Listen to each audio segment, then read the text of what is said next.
Hello, dear students. A very good morning to all of you. And today we are going to take the exercise portion of that from class 7th. जो हमने एक आपका pros पढ़ा था फैचिंग doctor. और उसका आज हम क्या करेंगे, जो उसके आपके लैंग्वेज वर्क है उसका, और जो टेक्स्ट बुक क्वेश्चन उसमें दिए गए हैं उनको हम आज डिस्कस करेंगे। और फैचिंग द डॉक्टर जिसमें एक जो राइटर है हैमिल गारलैंड। तो इसको बड़ी खुशी होती है कि जब ये अपने पिता की हेल्प करता है और ये डॉक्टर को बुला के लाता है, और उसके पिता क्योंकि बीमार होते हैं और उसको डॉक्टर को बुलाकर लाते हैं और डॉक्टर उसके पिता का इलाज करता है। उसकी माता जी बहुत खुश होती हैं वो सारा उसके कारनामे को देखकर। तो आज हम देखेंगे कि इसमें कौन कौन से क्वेश्चन दिए गए हैं। तो अगर आप देखें question number 1, the word I has been use repeatedly in the beginning of the lesson, who does I refer to. I यहाँ पे यूज़ हुआ है। तो आई किसके लिए यूज़ हुआ है यहाँ पे? तो आई इन द पर्सन, यानी आई एक प्रोनाउन यूज़ हुआ है यहाँ पर। अगर आप टेक्स्ट में पहले देखें तो आई कुड हियर, अगर यहाँ पर देखें हम, I could hear my father's cry, I lighten the lantern, I carefully made my way. अभी आई कौन है? तो नेचुरली सी बात है कि आई कौन है यहाँ पे? जो राइटर है। I in the lesson is referred to Hamlin, Hamlin is the writer of this lesson, right. Question number 2 है, why was the mother's face white and frightened and what did she ask Hamlin to do. इसकी mummy का चेहरा जो था ये सफ़ेद पड़ा हुआ था, डरा हुआ था। क्यों डरा पड़ा हुआ था? तो हैमलिन को उसने क्या बोला करने के लिए? तो mother's face was white and frightened because her husband was in terrible pain. उसके हस्बैंड जो बड़ी दर्द में थे। She asked Hamlin to get the doctor, और उसने बोला हैमलिन को कि आप डॉक्टर को बुला के लाओ। क्वेश्चन नंबर 3 है इसमें, what did Hamlin do to get the doctor. उसने हैमलिन ने क्या किया डॉक्टर को लाने के लिए? Hamlin put on his coat, rode on mare, घोड़े पे चढ़ा, and made his way in the dark night through mud and rain to call the doctor, right. तो छोटा बिल्कुल शॉर्ट करके यहाँ पे रखा हुआ आपके लिए क्वेश्चन आंसर।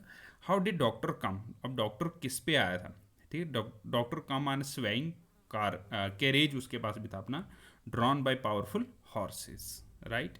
क्वेश्चन नंबर 5 है, why did the writer feel content at the end. अब ये राइटर को बड़ी खुशी क्यों होती है एंड पे? Writer feel satisfied because he did a lot by bringing a sweet relief to his mother and getting his father treated in time. तो पिता का भी उसने इलाज टाइम पे करा दिया, और मदर भी बड़ी खुश हुई जब डॉक्टर को उसने अपने दरवाजे पे देखा। तो इससे हैमलिन को बड़ी खुशी हुई।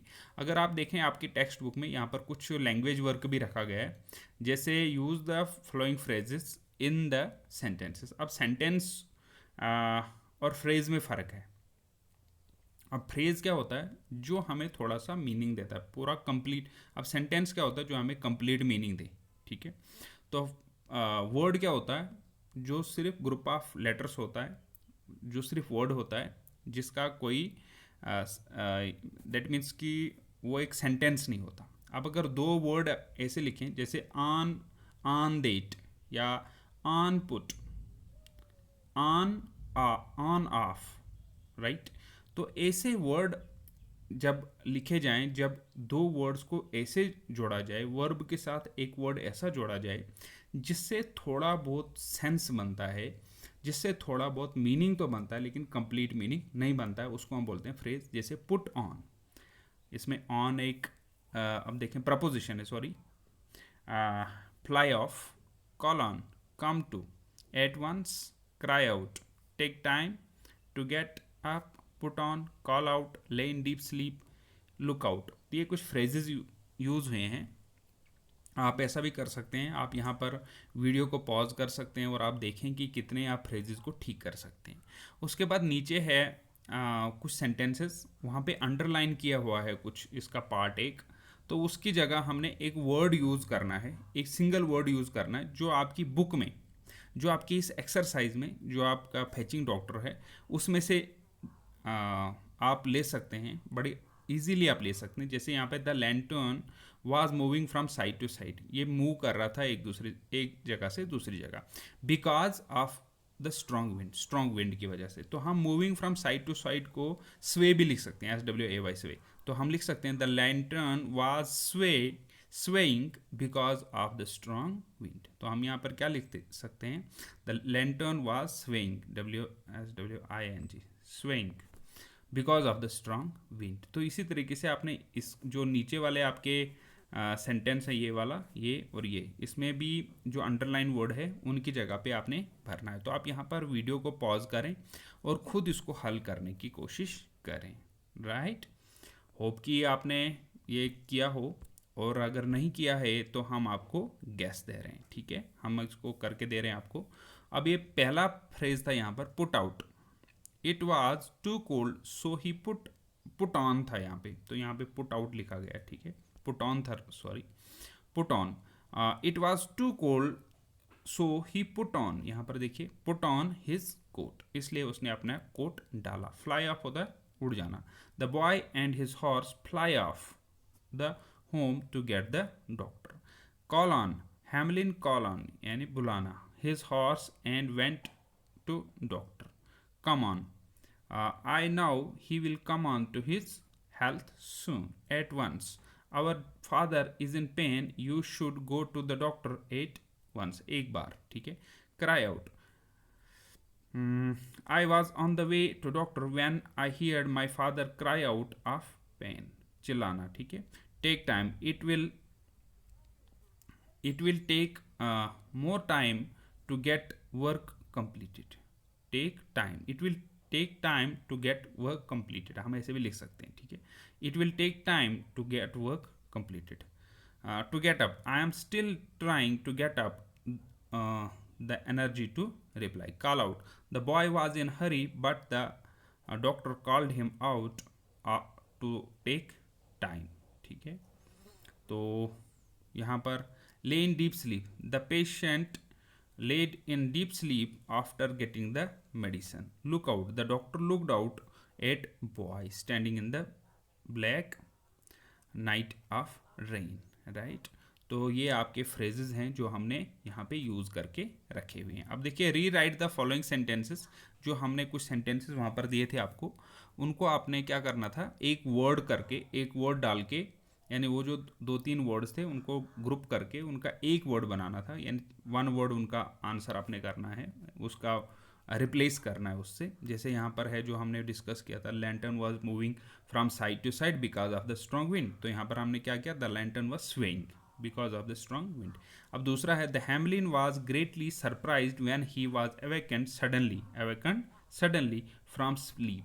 तो हमने अवेकेंड सडनली का कोई वर्ड ढूंढना है जो दोनों वर्ड का एक मीनिंग बता दे। ठीक है, तो उसका आता है roused, the Hamlin was greatly surprised when he was roused from sleep. Awakened suddenly का एक वर्ड में हम बोल सकते हैं roused. Hamlin choose a particular horse because it was known never to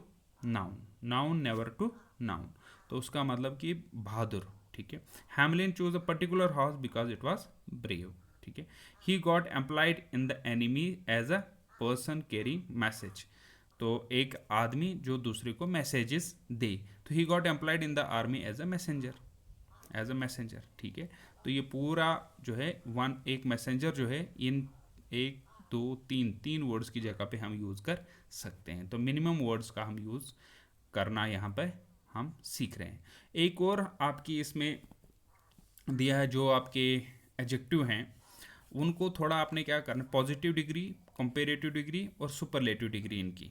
जैसे फास्ट, फास्टर, फास्टेस्ट, जो पॉजिटिव डिग्री होती है वो हम सिंगल एक सब्जेक्ट के साथ यूज़ कर सकते हैं।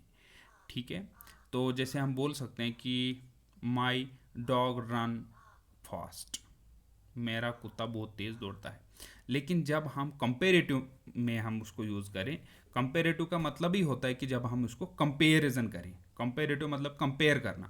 तो my dog run faster than his dog, my dog run faster than my brothers dog या माई फ्रेंड्स डॉग। तो हमने यहाँ पर क्या किया, बी कंपेरेटिव में मैंने 2 लोगों को, ए और बी पर्सन को कंपेयर किया। अब फास्टेस्ट क्या आता है इसका, फास्ट का सुपरलेटिव डिग्री। सुपरलेटिव डिग्री में क्या होता है, यानी जिसके मुकाबले में कोई नहीं। तो हम लिख सकते हैं कि Ruchi's dog is fastest in our street. Ruchi's dog is fastest dog in our speed, कि उसके मुकाबले में कोई भी कुत्ता हमारी इस गली में या इन आवर टाउन हमारे कस्बे में या इन आवर विलेज नहीं है, ठीक है। तो सुपरलेटिव डिग्री में यानी जिसका मुकाबला कोई नहीं। पॉजिटिव डिग्री आगे सिंपल सब्जेक्ट के साथ हम यूज़ करें। कंपेरेटिव में क्या करते हैं हम कि दो सब्जेक्ट्स को कंपेयर कर दें, दो सब्जेक्ट के बीच में कंपेयर कर सकते हैं। जैसे स्ट्रॉन्गर, स्ट्रॉन्गेस्ट, तो जैसे लिख सकते हैं Ram is strong boy. Stronger में हम लिख सकते हैं Shyam is stronger than Ram. तो हमने फिर यहाँ पर क्या किया, दो बच्चों को कंपेयर किया, Shyam is stronger than Ram. तो स्ट्रॉन्गेस्ट में लिख सकते हैं Rahim is strongest boy, Rahim is strongest boy in the class. तो यहाँ पर हमने क्या किया, इसको सुपरलेटिव यानी उसके मुकाबले में हमारे क्लास में कोई भी बच्चा स्ट्रॉन्ग नहीं है, तो ये आ गया सुपरलेटिव डिग्री। तो इस तरीके से ये सभी जो हैं हम यूज़ कर सकते हैं, और आपने इनको थोड़ा नोटबुक पे भी नोट डाउन कर देना है, पॉजिटिव डिग्री, कंपेरेटिव और सुपरलेटिव डिग्रीज। सो होप कि आपने ये सब ठीक से समझा हो, और आप ये सारा होमवर्क में नोट डाउन करेंगे और आपके व्हाट्सएप ग्रुप में भी अपलोड करेंगे, जो भी आपने ये आज का लेसन जो है, आज का टॉपिक जो आपने पढ़ा है। So thank you once again for watching.